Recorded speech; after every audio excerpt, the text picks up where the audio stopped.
જય માતાજી મિત્રો, જય જવાન, જય કિસાન।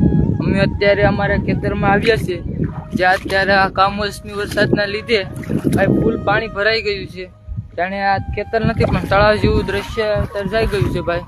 તમે જોઈ શકો છો આ ખેતરમાં 4 મહિનાની મહેનત ભાઈ પાણીમાં અમારી વહી ગઈ છે ભાઈ। તમે જોઈ શકો છો આ ખેતરમાં ગોઠણે પાણી ફેર્યું છે ભાઈ, અને આ મગફળી છે તે હેઠે ભેગી થઈ ગઈ છે તણાઈને।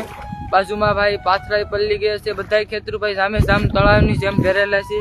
તમે જોઈ શકો છો આ ભાઈ આ ખેડૂતનું દુઃખ કહેવાય ભાઈ। તમે જોઈ શકો છો આ ખેતર અત્યારે ભાઈ આમ તળાવની જેમ ફેર્યું છે। તમે જોઈ શકો છો આમાં અત્યારે ભાઈ આવું કૂદતું હેલાશ ને ગોઠણે પાણી છે ભાઈ।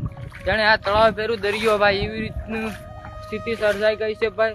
ફરતી વાર તમે જોઈ શકો છો ભાઈ બધી વાર પાણી ભરાઈ ગયા છે ભાઈ, અને પાણી પણ ભાઈ ગોઠણે ભરાઈ ગયેલા છે। તમે જોઈ શકો છો ભાઈ એટલું ખેડૂતનું નુકસાન છે ભાઈ। આ દુઃખ ખાલી ખેડૂત સમજી શકે ભાઈ, બાકી બીજાને તો હાથમાં આવી જાય ભાઈ ફાટીને। એટલે તમે જોઈ શકો છો ભાઈ એટલું નુકસાન છે ખેડૂતનું ભાઈ, તમે જોઈ શકો છો।